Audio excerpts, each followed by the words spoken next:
Et donc le titre, je l'ai un petit peu modifié également, c'est Groupe d'analyse clinique des pratiques professionnelles, un outil pour la formation, une méthodologie de recherche. Donc cette communication s'appuie sur une recherche en cours dans le cadre d'une thèse de doctorat que j'inscris selon une perspective clinique d'orientation psychanalytique en éducation et formation, dans la ligne de la note de synthèse de 2005 citée par Claudine Blanchard-Laville dans son exposé d'hier. Donc, selon cette approche théorique, la subjectivité du chercheur est reconnue et assumée. Certaines des élaborations psychiques des mouvements contre-transférentiels du chercheur dans la confrontation à son matériel sont mises au service de la recherche, dans la ligne de Georges Devereux et telles que les analyse Philippe Choscourt en 2017 dans son article à ce propos dans la revue Cliopsy. Une première partie de ma communication sera consacrée à la présentation des groupes d'analyse de pratiques professionnelles que je conduis.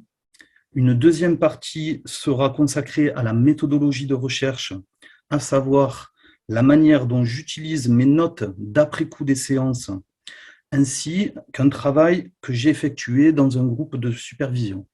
Donc là, vous aurez le point de vue, à la différence de Laure et de Nargès, de l'animateur du groupe d'analyse de pratique en supervision. Dans une dernière partie, je présenterai un moment concret issu de l'un de ces groupes en essayant de retracer le chemin parcouru qui m'a mené jusqu'à cette analyse. Je voudrais simplement préciser que l'objet de ma présentation d'aujourd'hui n'est pas l'analyse d'une situation issue d'un groupe d'analyse des pratiques professionnelles, mais à partir d'une situation, l'analyse dans l'après-coup de ma pratique d'animateur d'analyse des pratiques à des fins de recherche. J'espère que c'est clair. Alors, je suis éducateur spécialisé de formation initiale, actuellement formateur en éducation spécialisée à l'Institut de formation aux métiers éducatifs de Nîmes et doctorant au sein du laboratoire EMA de l'Université de Cergy-Pontoise sous la direction d'Arnaud Dubois, qui est aujourd'hui professeur des universités à Rouen. Depuis une dizaine d'années, je conduis des groupes d'analyse de pratiques professionnelles auprès de différents publics des métiers du lien et dans différentes institutions. On peut passer à la diapo suivante. Espace d'élaboration, les groupes d'analyse de pratiques professionnelles s'inscrivent dans une démarche qui tend à développer la réflexivité des professionnels. De tels groupes ont été mis en place en France depuis le début des années 70, puis se sont développés progressivement dans la formation initiale et continue des professionnels ou des apprenants du champ des sciences humaines et sociales. Dans le champ clinique, comme l'a indiqué hier Catherine Bélanger-Sabourin, l'analyse des pratiques professionnelles trouve sa source dans les groupes de formation à l'intention des médecins généralistes conçus initialement par Michael Balint, qui se donnait pour but d'explorer les implications psychologiques inhérentes à la relation médecin-malade, ce que Michael Balint appelait son contre-transfert professionnel face à la demande du patient, c'est-à-dire en réponse au transfert du malade sur sa personne, comme le rappelle Claudine Blanchard-Laville dans son ouvrage de 2013. À l'instar de cet auteur, j'essaie de faire en sorte que le cadre clinique d'analyse des pratiques tel que je le propose soit, je cite, fait d'un espace de repères temporels, de règles, de limites, mais avant tout d'un esprit. En alliant fermeté et souplesse, il est vivant, il permet d'être attentif à la vie de groupe ainsi qu'à la singularité de chacun. M'inscrivant dans cette filiation, le dispositif d'analyse de pratiques proposé doit permettre aux participants de penser en groupe des situations où ils se sont trouvés interrogés dans l'exercice de leur métier. L'objectif de ce dispositif est d'abord de leur permettre de travailler à partir de leurs pratiques dans un cadre groupal pour qu'ils puissent prendre du recul et parfois se dégager de certaines situations complexes. À la première séance, je pose le cadre du travail ainsi que les règles fondamentales de confidentialité et de non-jugement. Je précise également aux participants que les explorations menées pendant les séances seront potentiellement utiles pour ma recherche. Cette précision me semble être la condition première d'une éthique de la recherche où les participants sont informés que sous couvert du respect de leur anonymat, leur parole est susceptible d'être entendue et analysée à des fins de recherche. La particularité tient donc au fait que j'anime ces groupes avec une visée réflexive et formative, mais qu'ils constituent également pour moi un lieu de recueil de données pour ma recherche à partir de mes propres notes d'après-coup. On peut passer à la diapo suivante. Donc, si au moment de l'animation, je me refuse à prendre des notes pour privilégier l'écoute et la dynamique de groupe, dans l'après-coup des séances, j'écris tout ce qui me revient à la mémoire. Pour Claudine Blanchard-Laville, la question de la prise de notes après les séances reste ouverte. Elle stipule néanmoins dans son article de 2017 « Vous avez dit contre-transfert » que selon elle, la prise de notes n'est pas nécessaire pour la conduite des groupes, mais qu'elle le devient à des fins de recherche. L'auteur repère même que cette tension engendrerait pour elle comme une sorte de conflit de loyauté entre son soi chercheur et son soi clinicienne, un soi chercheur qui veut savoir comment ça travaille et un soi clinicienne qui n'en veut rien savoir pour mieux travailler. À la suite de cette prise de notes, donc, je propose une analyse de ce que j'ai écrit et de nouveaux anciens souvenirs qui me reviendraient également en mémoire. L'opération d'après-coup doit être envisagée selon Heide Feinberg dans son article « Après-coup et construction dans la revue française de psychanalyse » comme, je cite, « étant constituée de deux phases inséparables, une première phase que l'autrice préfère appeler d'anticipation et une deuxième à partir de laquelle est proposée une interprétation rétroactive. » Cette notion d'après-coup que le psychiatre psychanalyste Bernard Chervet, en 2010, a qualifiée de tentative d'inscrire ce qui tend à disparaître. Philippe Choscourt, dans son texte « Transmission dans l'analyse des pratiques autour de l'après-coup », nous rappelle que cette notion d'après-coup fut initiée par Freud dans l'esquisse d'une psychologie scientifique en 1895. Cet auteur, dans l'article que je viens de citer, écrit « Ainsi donc, le passé influence et organise le présent. Freud nous montre ainsi que le présent permet de modifier les représentations que nous nous donnons de ce passé. » Donc, parallèlement à ces groupes des pratiques que j'anime, j'ai également participé moi-même à un groupe d'analyse de ma propre pratique que nous nommons donc dans le courant Cliopsy un groupe de supervision. Il avait lieu hors institution.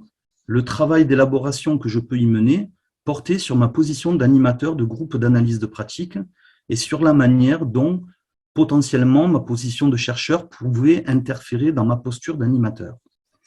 Il s'agissait dans ce groupe de supervision notamment d'élaborer mes mouvements contre-transférentiels.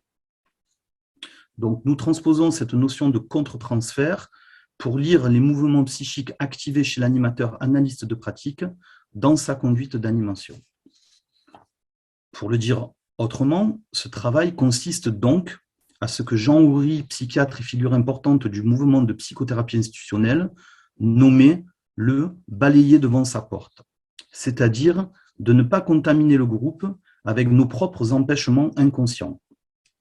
Je cite Jean Houry, « Il faut balayer, dit-il.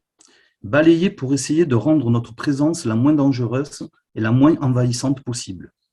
En reprenant la formule d'Hippocrate, dit-il, il s'agit d'être le moins possible. » Donc, ce travail de supervision, comme le disait Laure Enarges, me semble indispensable, tant au niveau de la recherche qu'en termes d'élaboration personnelle ou d'éthique professionnelle. Il m'a permis, je pense, de gagner en professionnalité quant à ma posture d'animateur.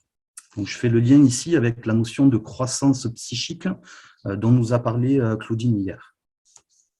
Selon Joseph Roussel, éducateur spécialisé puis psychanalyste, dans son ouvrage « La supervision d'équipe en travail social », la supervision trouve son origine dès la polyclinique de Berlin, créée par Karl Abraham et Max Eichington, sous la houlette de Freud, dans la nécessité pour les analystes de disposer hors cure d'un espace d'élaboration du transfert que le travail avec les patients met à ciel ouvert. Selon cet auteur, la supervision prendrait également sa source chez Ferenczi. Il écrit sur non seulement la nécessité d'une cure analytique pour tout futur analyste, mais aussi de ceux qui s'inscrivent dans l'histoire au titre de contrôle, version première de la supervision. Il poursuit Freud soutint assez tôt l'idée que le travail analytique lui-même exigeait un déplacement permanent des affects engagés dans le transfert. Par ailleurs, selon Roxane Brajon, psychologue clinicienne, dans un article publié dans la revue Cliopsy, la mise en narration adressée au superviseur permet la formulation consciente de certains mouvements qui peuvent se passer en nous au niveau inconscient. Il s'agit, nous écrit l'auteur, de ne pas rester aux prises avec nos réactions personnelles, nos propres ressentis ou émotions, ce qui constituerait un obstacle à la bonne compréhension des enjeux transféraux contre-transférentiels. L'intérêt de la supervision réside ainsi dans notre capacité à surmonter en partie ces résistances avec l'aide d'un tiers. Ainsi, le superviseur, considéré comme autre, écrit Brajon, devient indispensable. En prenant appui sur la pensée de Bion, elle écrit qu'il joue ce rôle de fonction alpha, c'est-à-dire qu'il fait ce travail de liaison symbolique du sensoriel et des ressentis émotionnels les plus primitifs, de la même manière que la mère fonctionne avec son nourrisson. Selon Edmond Marc, néanmoins, l'enjeu de la supervision est bien l'analyse du contre-transfert.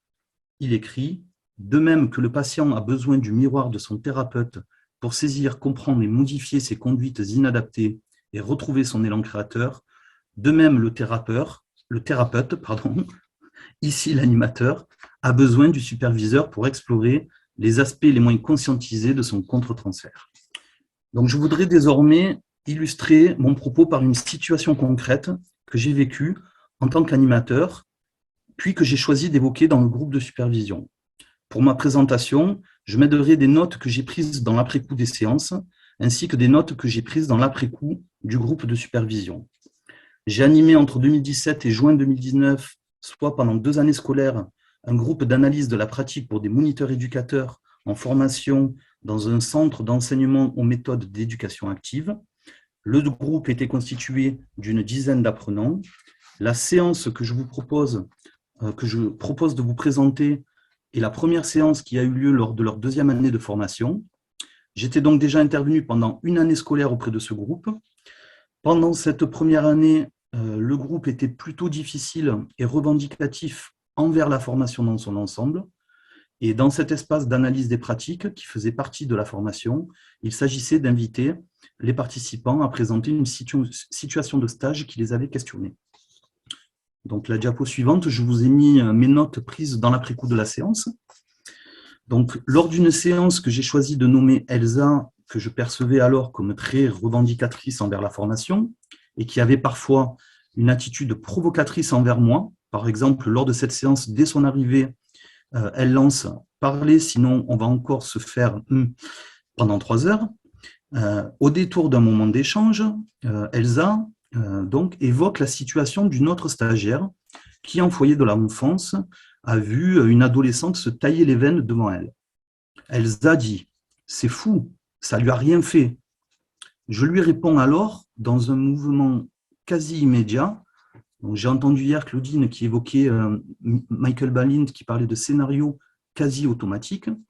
Donc je réponds à Elsa qu'il est difficile de dire si ça ne lui a rien fait, pour reprendre ces mots, car je dis il est difficile de parler à la place des autres. Comment pouvez-vous savoir comment elle l'a vraiment vécu? Elsa, à ce moment, rétorque, c'est un truc de fou, à chaque fois que je dis quelque chose, vous me reprenez.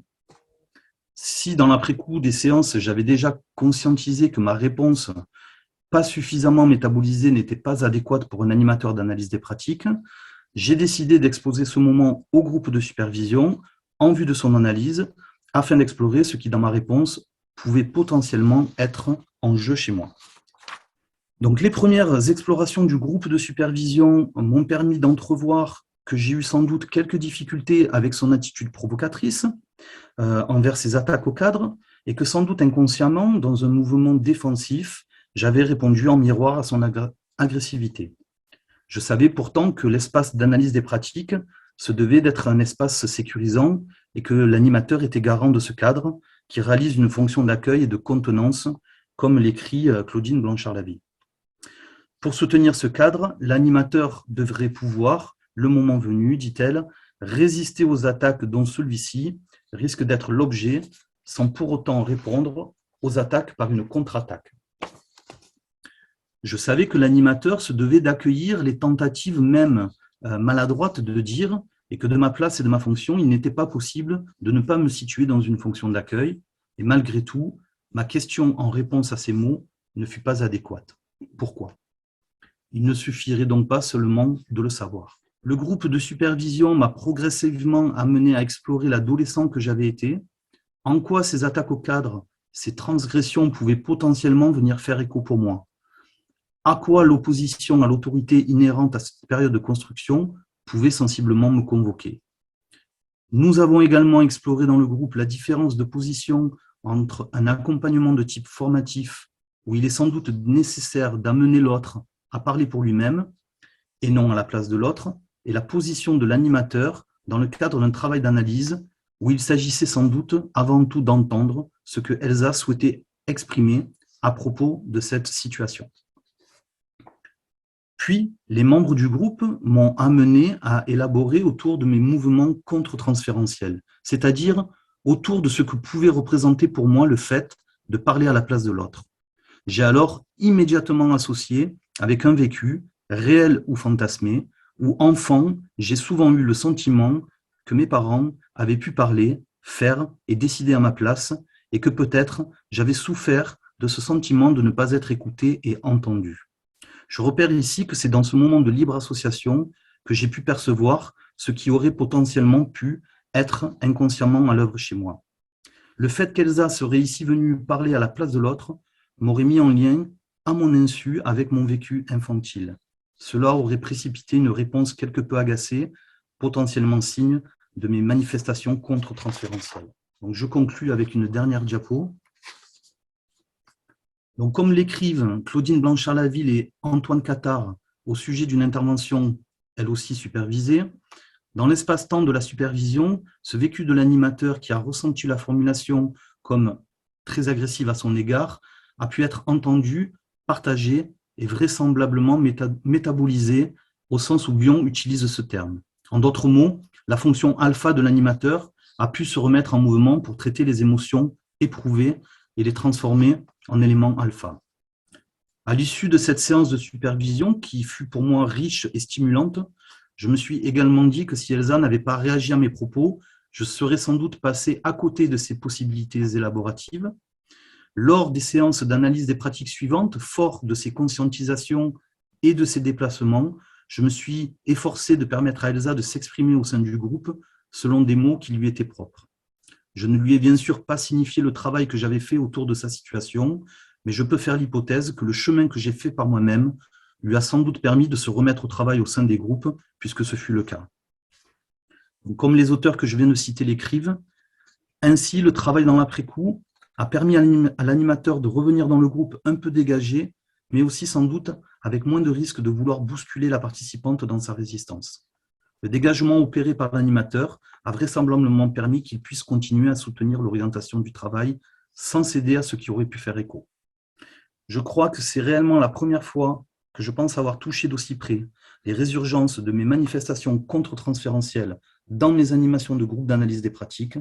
Ces élaborations ont eu pour moi un véritable effet et c'est pourquoi il m'a semblé intéressant de vous les présenter aujourd'hui. Je vous remercie. Dernière diapo pour la bibliographie peut-être. Voilà, et une dernière diapo pour vous dire merci.